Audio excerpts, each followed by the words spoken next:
me ha enviado a vosotros. Si ellos me preguntaren, ¿cuál es el nombre? ¿Qué le responderé? Moisés pregunta, ¿quién eres tú, Señor? ¿Quién eres tú? ¿Qué Dios eres tú? ¿Cuál es tu nombre? ¿A quién diré que me ha enviado? Respondió Dios a Moisés y dijo, yo soy el que soy. Y dijo, así le dirás a los hijos de Israel, yo soy, me ha enviado a vosotros. Si usted mira, hermano, esta frase, yo soy el que soy, en la parte de abajo de su Biblia seguramente le hace una referencia a qué se refiere esta palabra. Y ahí hay un nombre divino que se forma por cuatro letras que en el hebreo era la Y, la H, WH.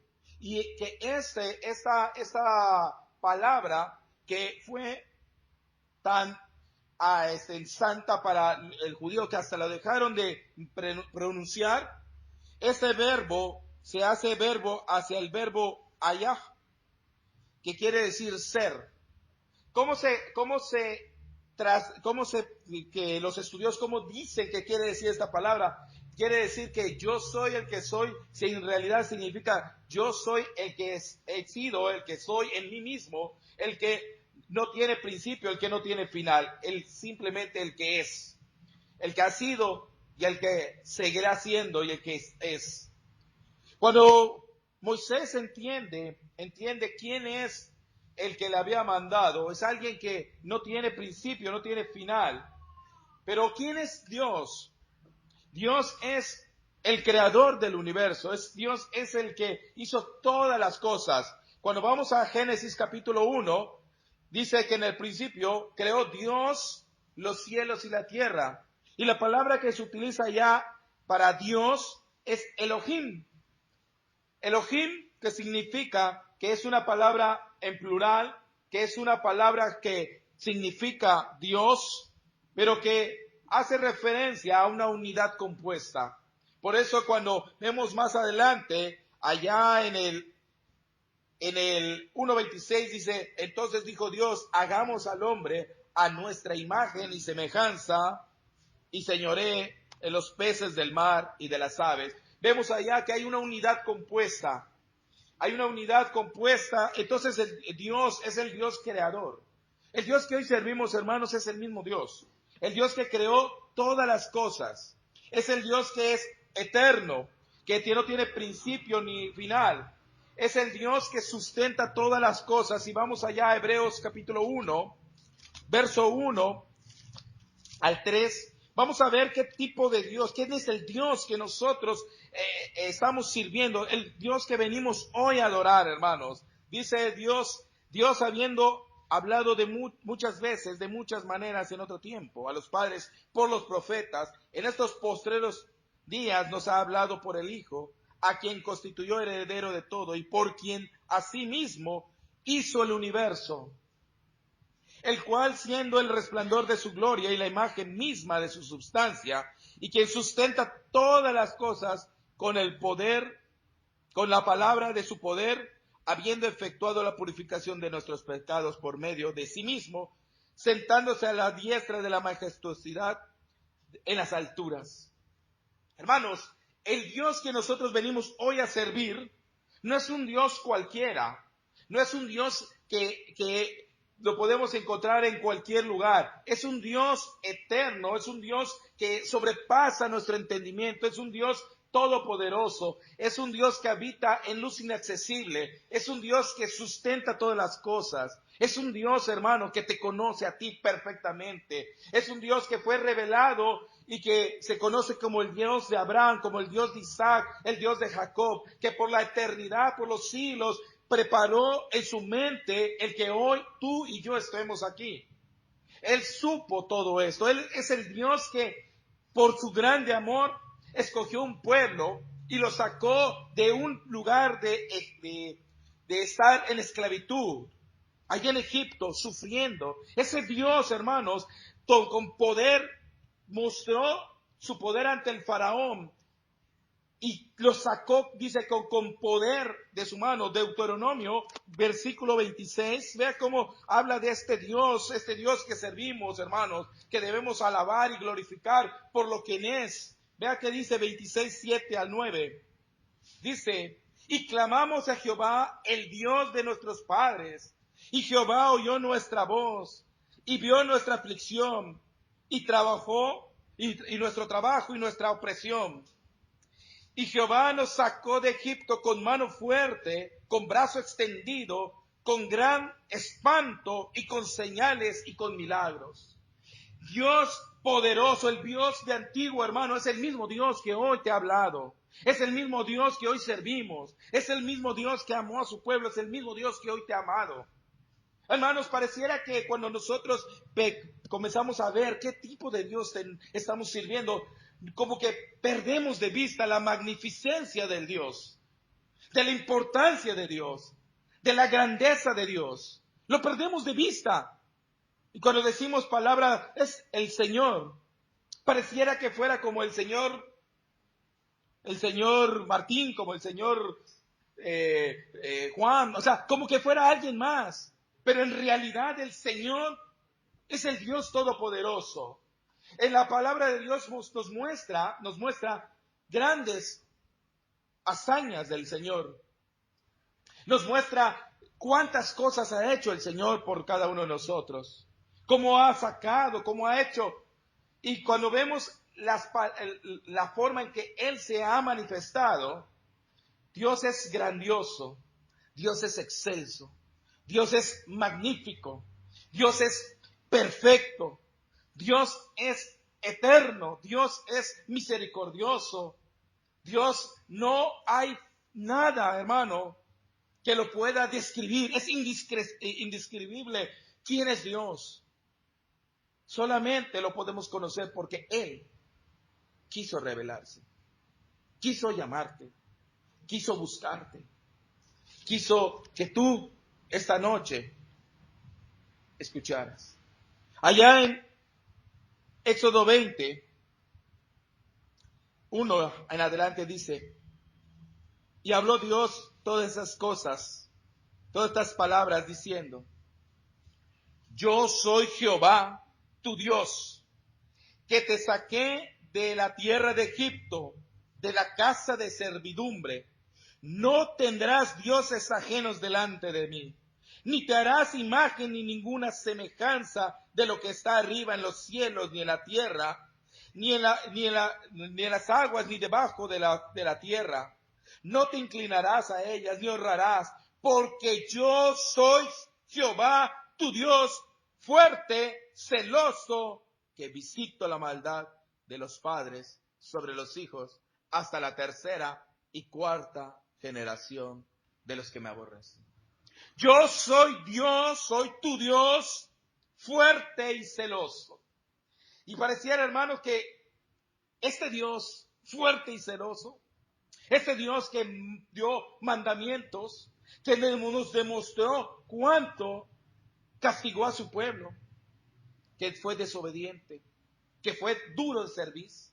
Pareciera que nosotros lo vemos como un Dios antiguo, un Dios ahí lejano, un Dios que fue en ese tiempo, que era un Dios de esa manera, que tenía fuerza, que hacía esas hazañas, que derrotaba pueblos.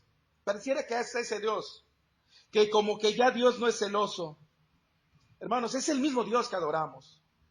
Es el mismo Dios que nos ha amado. Es el mismo Dios que nos ha buscado. Es el mismo el que nos ha llamado.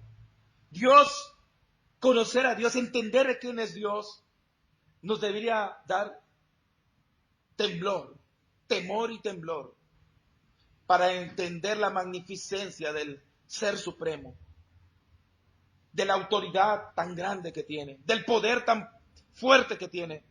Y a veces con nuestras actitudes pareciera que, como dice allá en la primera carta a los Corintios, mire cómo les dice Pablo a los hermanos de Corintio, en cuanto a una doctrina que andaban allí errados y pensando en cuanto que Jesús no resucitó y que Jesús no había sido resucitado y que tal vez no hay resurrección. Mira ya el versículo 34 que dice: velad debidamente y no pequéis, porque algunos no conocen a Dios. Para vergüenza vuestra lo digo. Él les dice a los corintios: hay algunos de ustedes que no conocen a Dios, y eso les debería dar vergüenza, porque no comprenden todas estas cosas, no entienden las cosas de Dios. Para vergüenza de ustedes, hermanos, dice Pablo, les digo esto: no conocen a Dios. No conocer a Dios, hermanos, debería ser una vergüenza para nosotros.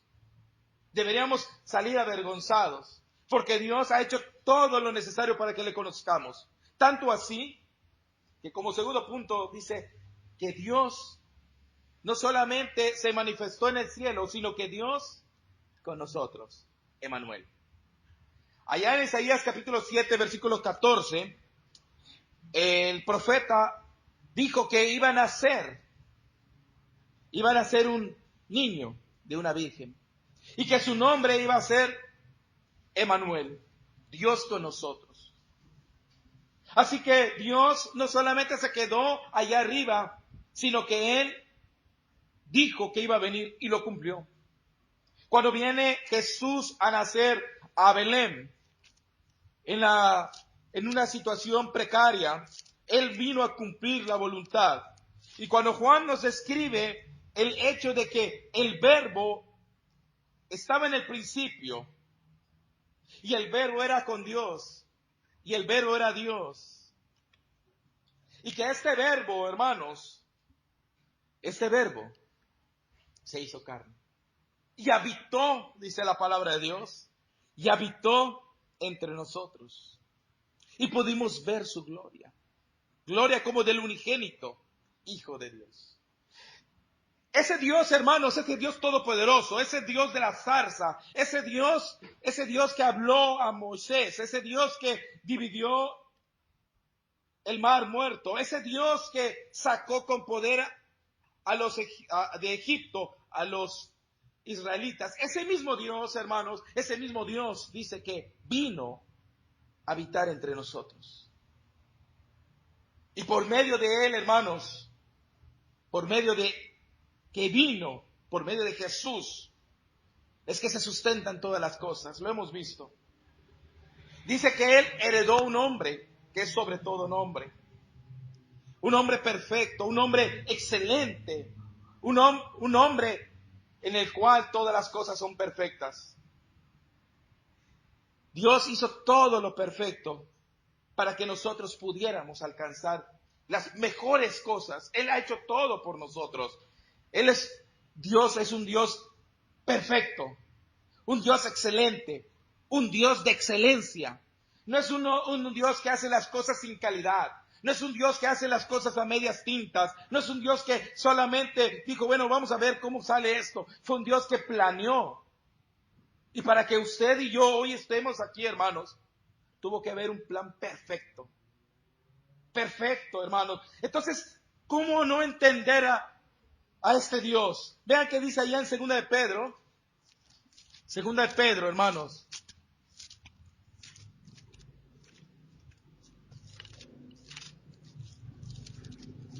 Y el capítulo es capítulo 1, 3 y 4. Dice, como todas las cosas que pertenecen a la vida de la piedad, nos han sido dadas por su divino poder, mediante el conocimiento de aquel que nos llamó para su gloria y excelencia, por medio de los cuales nos ha dado preciosas y grandísimas promesas, para que por ellas llegamos a ser partícipes de la naturaleza divina, habiendo huido de la corrupción que hay en el mundo a causa de la concupiscencia. Hermanos, Dios hizo cosas excelentes, perfectas, maravillosas, y las preparó ¿para quién? Para usted y para mí. Así es, hermano. Dios es un Dios hermoso, es un Dios amoroso, es un Dios perfecto, es un Dios que le ha amado tanto, hermano, que le ha dado las cosas, todas las cosas, mediante el conocimiento de su Hijo, para que nosotros participemos de estas promesas, de esas grandiosas promesas, estas preciosas promesas. Entonces, hermanos, ¿cuál es la respuesta lógica de nosotros hacia un Dios tan amoroso, tan perfecto, tan excelso, tan maravilloso, tan sublime, tan poderoso? ¿Cuál es nuestra respuesta hacia Él? ¿Cómo debemos nosotros mirarlo? ¿Mirarlo como lo hicieron los israelitas? ¿Despreciándolo? ¿Buscando ídolos falsos? ¿Cambiándolo por otros? ¿Cómo es que nosotros debemos hacer? Seguramente, hermanos, nosotros debemos preocuparnos por servirle, porque Él nos llamó para eso, para servirle, para ser sus siervos. Tercer punto, sirviendo al Dios de excelencia con excelencia. Y es aquí, hermanos, donde nos vamos a detener un momento, porque cuando vemos que las cosas en este mundo a veces se hacen, ahí se van, no importa. A veces nosotros vivimos nuestra vida sin tomar en cuenta la realidad de las cosas que estamos haciendo, que sean buenas, perfectas. Nosotros no buscamos hacer las cosas correctas. A veces las hacemos, ahí se van.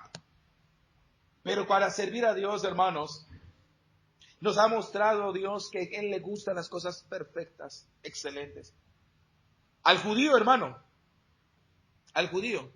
le mandó que cuando llevara su ofrenda, separara un cordero de 1 año, no de 6 meses, no de 9 meses, no de 2 años, no de 1 año y medio, de 1 año. Un cordero perfecto, sin mancha, no uno moteado, no uno que tuviera un ojo tuerto, no. Un cordero perfecto, bonito. Así bonito. Es más, cuando usted vea ese cordero, hasta diría usted, uy, este es el más hermoso que hay en mi rebaño. Es el más cuidado. Mira qué hermoso. Un ejemplar perfecto. El Señor eso es lo que pidió. Perfecto. Algo perfecto y tráelo para ofrenda. Dios nos ha mostrado que Él quiere que sirvamos con excelencia. Que demos con lo mejor para Él. Porque Él dio lo mejor que tenía. Lo más grande y sublime que tenía, que es su Hijo. Y lo dio, no lo dio por los de allá, o los de por allá, o los de allá. Lo dio por usted y por mí. Sí, hermano, por mí, por usted. Por Él lo dio. Servir con excelencia, hermanos, es más allá que solamente hablar y hablar y hablar, sino es trabajar. Les voy a hablar de 2 ejemplos de hombres que sirvieron a Dios con excelencia. Uno de ellos es Timoteo, un buen siervo de Dios. Tanto así que tenemos 2 cartas que fueron dirigidas a Timoteo. A Timoteo seguramente le hemos leído muchísimo, hermano, hemos sabido mucho de él. Pablo lo ama como su propio hijo y le llama el hijo, su buen hijo de la fe. Le dedica un par de cartas, hermanos, porque él amaba a Timoteo. Dice la escritura ya en 1 Timoteo, capítulo 1, versículo 3, como te rogué que te quedases en Éfeso cuando fui a Macedonia para que mandases a algunos que no enseñasen distinta doctrina. ¿A quién le van a encargar un trabajo tan difícil? No se lo van a encargar a cualquier persona, sino a un buen siervo. A un siervo que entendía la diferencia entre la falsa doctrina y la buena doctrina. Era un hombre que tenía que haber sido enseñado y capacitado. Y cuando leemos la palabra de Dios, vemos que dice que él se había preparado desde muy temprana edad, desde que era niño se había preparado, se había esforzado para conocer a Dios. Él se había esforzado para conocer el Evangelio. Él se había esforzado para que su vida fuera perfecta. Cuando Pablo le escribe y le dice que él mantenga una fe, dice allá en el versículo 19, manteniendo la fe y la buena conciencia, que había que mantener esa buena fe y esa buena conciencia, que debía militar en eso, hermanos. Timoteo era un hombre que tenía y conocía, tanto así que le dice que en él no encuentra una fe fingida, sino todo lo contrario. Pablo tomó a Timoteo y lo puso a trabajar para la obra, y Timoteo trabajó arduamente. Se tuvo que confrontar contra personas que iban a estar en contra del Evangelio de Cristo. Personas como Himeneo y como Alejandro, que estaban en contra del Evangelio, que estaban en contra de la palabra de Dios, que estaban metiendo ideas y doctrinas falsas. Y a él, a pesar de su juventud, él tenía que trabajar. Él entendió que tenía que hacerlo con excelencia. Vamos allá a 2 de Timoteo, capítulo 2, verso 1 al 3. Mira lo que le dice Pablo a Timoteo. Tú pues, hijo mío, esfuérzate en la gracia que es en Cristo Jesús. Lo que has oído de mí ante muchos testigos, esto encarga a hombres fieles e idóneos para enseñar también a otros. Tú pues, sufre penalidades como buen soldado de Jesucristo. Hermanos, Timoteo no solamente era un hombre que conocía el Evangelio, que era una persona que ni escuchaba la palabra, sino que se comprometió como soldado. Un soldado no es cualquier persona. Un soldado es el que está dispuesto a ir a la batalla, el que está preparado para pelear contra el enemigo. Y en Éfeso, el enemigo estaba presente para destruir la iglesia del Señor. Y él tenía que combatir al enemigo. Allá en el capítulo 4, verso 1 y 3, mire qué dice. Te encarezco delante de Dios y del Señor Jesucristo, que juzgará a los vivos y a los muertos en su manifestación y en su reino, que prediques la palabra, que instes a tiempo y fuera de tiempo, redarguye, reprende, exhorta con toda paciencia y doctrina, porque vendrán tiempos cuando no se sufrirá la sana doctrina, sino que teniendo comezón de oír se amontonarán maestros conforme a sus propias concupiscencias. Timoteo, hermanos, era un hombre que se estaba esforzando en predicar, en redarguir, en reprender, en exhortar con paciencia y doctrina. Eso no se podía hacer por cualquier persona, hermano. Esto no lo podía hacer un hombre que no había entendido la palabra de Dios, que no había conocido a Dios, que no había comprendido la palabra de Dios, que no había esforzadose. Pablo le dice, en tanto que voy, dedícate a la oración, dedícate a la enseñanza, dedícate a la lectura. Hermano, Timoteo no era un hombre que surgió de la nada, era un hombre que entendió que tenía que dar lo mejor de sí. Entendió que era un hombre que tenía que esforzarse y lo hizo. Vamos allá a Filipenses, hermanos. Vamos allá a Filipenses. Y vean lo que dice Pablo de Timoteo. Filipenses capítulo 2, 19. Mire cómo habla de Timoteo este Pablo.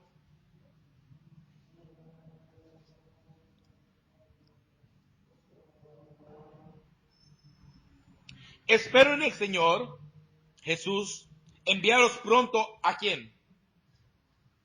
¿A quién? A Timoteo.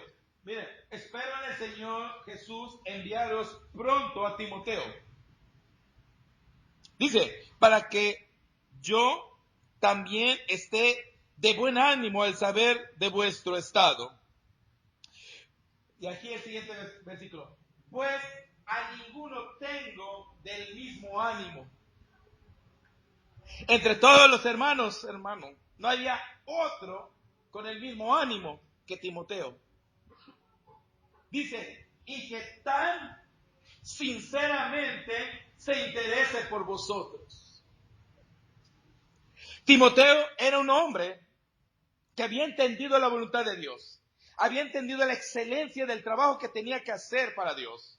Y cuando un hombre entiende lo importante que es trabajar para Dios, entonces entiende el ánimo que tiene que tener para el Señor. El mismo ánimo que tenía Pablo de esforzarse y esforzarse y esforzarse. Y dice que ha pasado tribulaciones, ya ha pasado golpes, ya ha pasado apedramientos, ya ha pasado linchamiento, ya ha pasado tantas cosas. La única manera para continuar predicando el Evangelio bajo esas condiciones es haber entendido que Dios es un Dios de excelencia y que pide lo mejor de nosotros. La excelencia, la mejor calidad, lo mejor que tenemos. No sobras, hermano, no lo que nos sobra, sino la excelencia. Y Pablo era un hombre de excelencia y Timoteo era un hombre de excelencia, porque ninguno tiene el mismo ánimo que Timoteo. Pero tampoco ninguno está sinceramente interesado como Timoteo por la iglesia. Dice allí, porque todos buscan lo suyo propio y no lo que es de Cristo Jesús. ¿Sabe por qué falta calidad en la iglesia? ¿Sabe por qué falta calidad en el servir a Dios? Porque muchas veces, y casi el 99% de las veces, es porque estamos más interesados en lo suyo propio, en lo nuestro, que en lo que es de Jesús. Porque no estamos dispuestos a dar nuestro dinero más allá de lo que no nos afecte. Porque no estamos dispuestos a dar nuestro tiempo más de lo que nos afecte. Porque no estamos dispuestos a dar una hora más de lectura para poder disfrutar un poco más de sueño. Porque todos están buscando lo suyo propio. Timoteo era un hombre de excelencia, un hombre que entendió la voluntad de Dios y entendió a Dios y se esforzó. Y por eso él pudo trabajar en ese encargo tan grande de defender la doctrina de Cristo ante las falsas doctrinas, a pesar de su juventud. Pero él tenía un testimonio de vida que había seguido a Pablo y había visto la manera. Él sabía lo que había hecho Pablo. Pablo había visto a Jesucristo y él confió y dice Pablo, yo sé en quién he creído. Y tú, Timoteo, sabes de quién has creído. Porque tú has visto mis problemas, mis situaciones, mis pleitos, ¿cómo se llama? Las cosas que me han hecho, la persecución que me han dado, los naufragios que he pasado, todas las cosas, calamidades que he tenido que sufrir por amor a Cristo. Tú lo has visto, Timoteo. Y Timoteo dijo, lo he visto. Por eso yo voy a poner mi vista en lo que es de Cristo Jesús. Yo voy a poner lo que es en Cristo Jesús. Y se esforzó Timoteo para ser un hombre de calidad, un hombre de excelencia, un hombre que estuvo dispuesto a dar. Sabía en quién había creído. Conocía a Cristo por medio de el ejemplo de Pablo. Nosotros, hermanos, tenemos la oportunidad de mirar la excelencia del trabajo de estos hombres y aprender de ellos para comenzar a caminar. Él conoció quién era su amo, quién era su Señor. Él conoció a quién servía. Vamos allá a 2 de Timoteo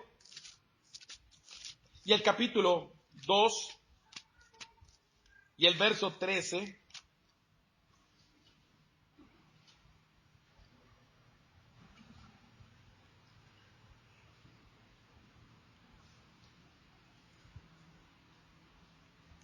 Perdón.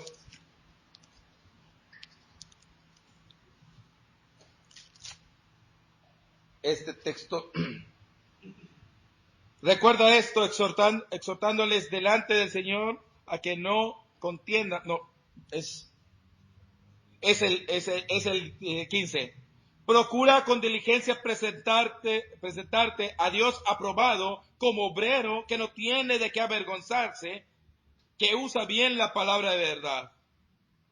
Mira, hermanos, Timoteo sabía perfectamente cómo debía presentarse ante Dios. Un obrero aprobado, un obrero de excelencia.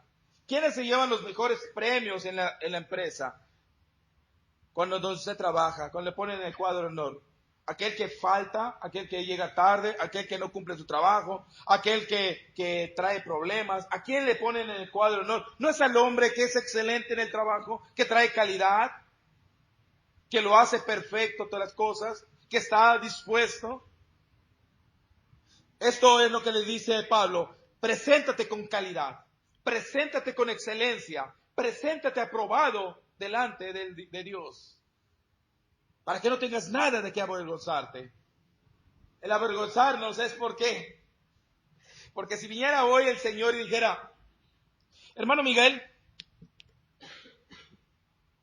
¿te preocupas por las cosas de Dios, de Jesús, o por las propias tuyas? Probablemente podría voltear la cabeza y decir: híjole, pues casi siempre estoy más interesado en mis propias cosas.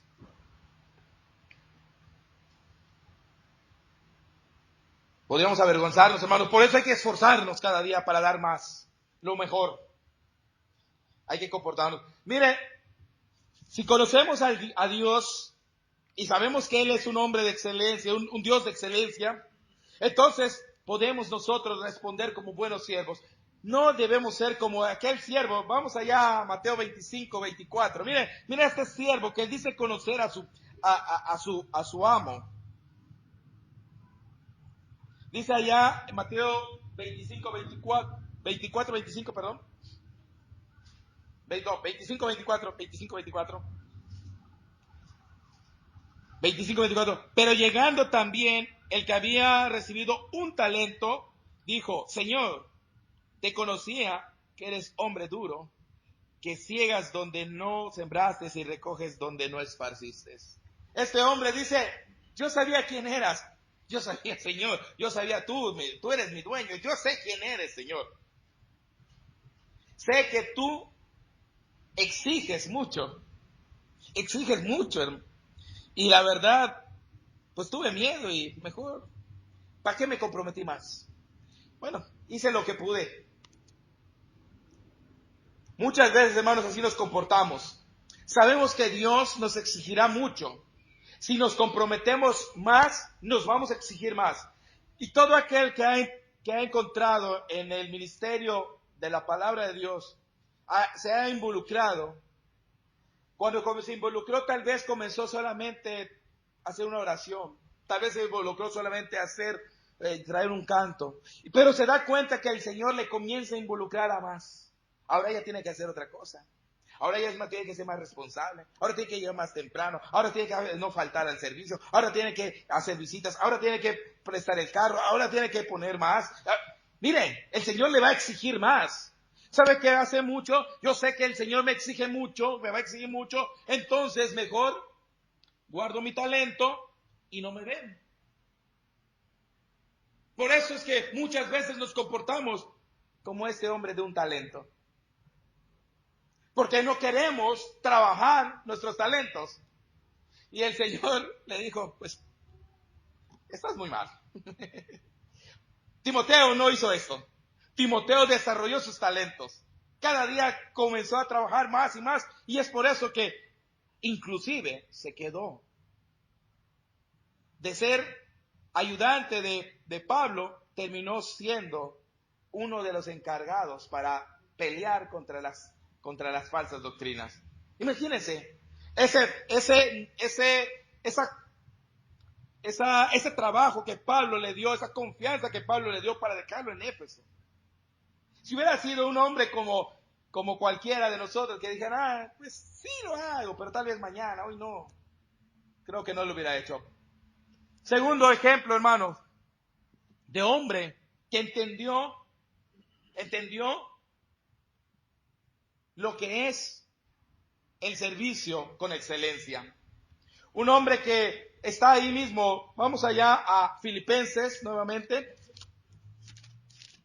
Y este hombre no es muy conocido, no es muy predicado, no se habla mucho de él, pero es un hombre que en verdad nos muestra. A mí en lo personal me sorprendió encontrar a este hombre. Nos muestra grandes cosas. Vamos allá a Filipenses.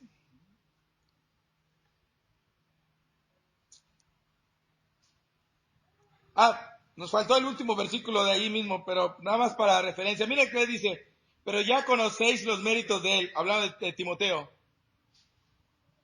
Filipenses 2:22 dice, pero ya conocéis los méritos de él, y que como hijo a padre ha servido conmigo el evangelio. Mira qué bonito habla Pablo de Timoteo.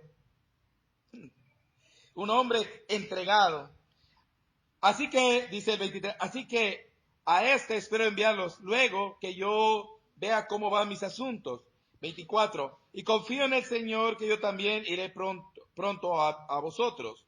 Más tuve por necesidad enviarles a Epafrodito, mi hermano y colaborador y compañero de milicia, vuestro mensajero y ministrador de mis necesidades. Porque él tenía gran deseo de veros a vosotros y gravemente se angustió porque habíais oído que había enfermado, pues en verdad estuvo enfermo, a punto de morir, pero Dios tuvo misericordia de él, y no solamente de él, sino también de mí, para que no tuviese tristeza sobre tristeza. Así que le envío con mayor solicitud, para que al verle de nuevo, os gocéis y yo esté con menos tristeza. Recibirle, pues, en el Señor con todo gozo y tenerle en estima a los que son como Él, porque por la obra de Cristo estuvo próximo a la muerte, exponiendo su vida para suplir lo que faltaba en vuestro servicio por mí.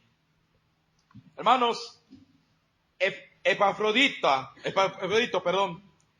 es un creyente ejemplar de ahí de la ciudad de Filipo. Es un hombre que vino a Pablo trayendo una ofrenda de los filipenses. Él les llevó la ofrenda, él les llevó la ayuda. Pero este hombre, la palabra Epafrodito significa hermoso. Es hermoso. Pero mire cómo Pablo lo presenta. Dice, mas tuve la necesidad de enviar a Epafrodito, mi hermano y colaborador, compañero de milicia, vuestro mensajero y ministrador de mis necesidades. Imagínense esa calidad de cómo Pablo está presentando a Epafrodito. Él dice que llega a Roma, le trae la ofrenda, y no solamente le trajo la ofrenda, sino que él se dedicó a servir a Pablo. Estuvo ahí involucrado en el trabajo con Pablo, estuvo al servicio. Y fue tal el trabajo que estuvo haciendo que también se enfermó.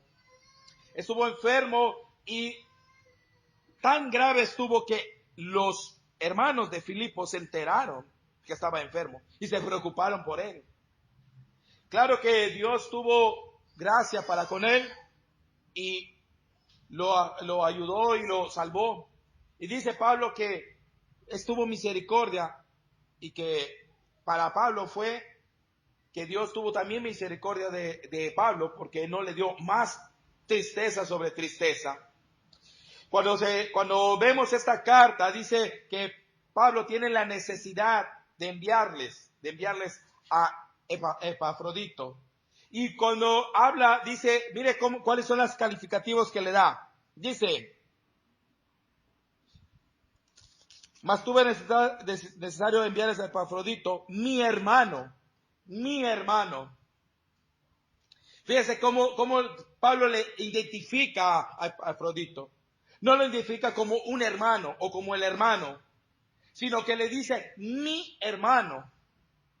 Y esto nos da a entender que Pablo y Epafrodito tenían una gran amistad, un gran cariño. Ambos, aunque eran hijos de Dios, ambos tenían un amor entre ellos por el tiempo que habían pasado, por el vínculo entre ellos dos tan fuerte, en el cual Pablo pudo constatar el amor de Epafrodito para Pablo, y Pablo pudo estar con él, y entonces le dice mi hermano. Qué hermoso es cuando dos hermanos nos llevamos, nos conocemos y nos atendemos. Mire, Pablo fue atendido por Epafrodito en sus necesidades. Y seguramente, no solamente en necesidades económicas, físicas, sino también en los momentos de angustia que todo mundo pasamos. Que a veces necesitamos ese aliento. Ahí estuvo. Cuando nosotros vemos a un hombre que entiende la voluntad de Dios, que quiere hacer con excelencia, debe también amar a su hermano como Epafrodito amó a su hermano. Dice que él no solamente era su hermano, sino dice que también era colaborador. Y la palabra colaborador significa aquel que echa el hombro, aquel que pone el hombro, aquel que ayuda, que colabora. O sea, Epafrodito también se dedicó a ayudar a Pablo, a echar el hombro en la carga que tenía Pablo en la predicación. Un verdadero cristiano es aquel que se involucra y que echa la mano, que se esfuerza por meter el hombro. Epafrodito dice también que no solamente fue un colaborador, sino que también fue compañero de milicia. Dispuesto a luchar, dispuesto a trabajar, dispuesto a enfrentar. No era un espectador nada más, sino era alguien que estaba trabajando. Y dice que era el mensajero de los de Filipenses. Él había traído los mensajes, había traído ese amor de los filipenses hacia Pablo. Era un ministrador de sus necesidades. No solamente le trajo la ofrenda, sino que ministró sus necesidades. O sea, se preocupó más allá de las necesidades que tenía Pablo. Este hombre, hermanos, entendió. Tanto así que dice que estuvo trabajando con Pablo, que se esforzó tanto que hasta su salud se vio afectada. ¿Cuánto estamos dispuestos, hermanos, a trabajar con excelencia, con calidad, dispuestos a dar todo, hasta nuestra propia vida? Este hombre lo dio y estuvo a punto de morir. ¿Por qué? Por el trabajo. Tanto así que esta situación llegó a los oídos de los filipenses, y los filipenses se preocuparon. Se preocuparon tanto que Pablo lo tuvo que mandar para que los filipenses ya no tuvieran esa preocupación. Este hombre fue a Filipo para calmar la necesidad de estos hermanos. ¿Cuándo se ha preocupado usted por la salud de un hermano? Tanto así que quisiera verlo, que quisiera que saber de él. Hermano, los verdaderos hombres que entienden se preocupan de esa manera. Los hermanos de Filipo sabían perfectamente, y por eso no solamente apoyaban a Pablo, sino que estaban preocupados también por este hermano. Dice que cuando él tuvo la oportunidad, iba a viajar iba a viajar para ir a verlos, para que también ellos se gozaran con él y que Pablo pudiera disfrutar de ese gozo. En verdad, hermanos, este hombre entendió la voluntad, entendió la calidad de servicio que se tiene que dar, más allá de solamente, él llegó el dinero y bueno, ya nos vamos, ya estuvo, se acabó. No, él entendió que tenía que dar más y se esforzó más y se entregó más y dio lo suyo, tanto así que hasta su propia salud. Hermanos, necesitamos hombres y mujeres, hermanos, que entiendan que el servicio para Dios no es un servicio común. Es un servicio con calidad, un servicio en el cual hay que esforzarse, en el cual hay que dar lo mejor. Hay que tener una solicitud amplia para poder trabajar. Este hombre estuvo solícito para servir a Pablo. Este hombre estuvo solícito para ayudar a la congregación. Él estuvo dispuesto. ¿Qué estamos dispuestos a hacer, hermanos? ¿Qué estamos dispuestos a entregar nosotros? Para concluir, hermano, nadie va a poder trabajar de la manera de calidad para Dios si no logramos entender quién es Dios, si no comprendemos la grandeza de Dios, si no comprendemos quién es Dios. Porque ¿sabe cuál es el problema, hermano? Cuando venimos a chapear acá, ¿sabe para quién venimos a trabajar? En nuestra mente decir, venimos a trabajar para el hermano Byron y para el hermano Miguel. O para que se vea bonito. Se nos nubla la verdadera importancia de que para quién trabajamos. Cuando vamos a sacar nuestra ofrenda, pensamos, es mucho. Además no hay tanta necesidad. Porque lo vemos, es para fulano, para perengano. Cuando nosotros quitamos de vista eso y encontramos que verdaderamente estamos trabajando y estamos sirviendo con calidad a Dios, es en el momento en que nosotros podemos sacrificarnos. Es en el momento en que podemos dar todo lo mejor. Si no nos esforzamos, hermano, vamos a ser como aquel hombre de Mateo 25-24. Aquel hombre que prefirió guardar sus talentos porque conocía que exigía. Muchos hermanos tal vez estemos buscando trabajar poco, pero es necesario, hermanos, trabajar con excelencia para el Señor, porque Dios nos ha dado lo mejor, las excelencias. Así que usted, hermano, piense, medite esta noche, medite qué tipo de cristiano quiere ser. Un cristiano como aquel de Mateo 24-25, que no se esforzó. O un cristiano que en verdad quiere esforzarse con todo lo mejor, con la mejor calidad para el servicio de Dios. Dios bendiga su palabra, hermanos. Dejo el lugar a nuestro hermano que corresponde.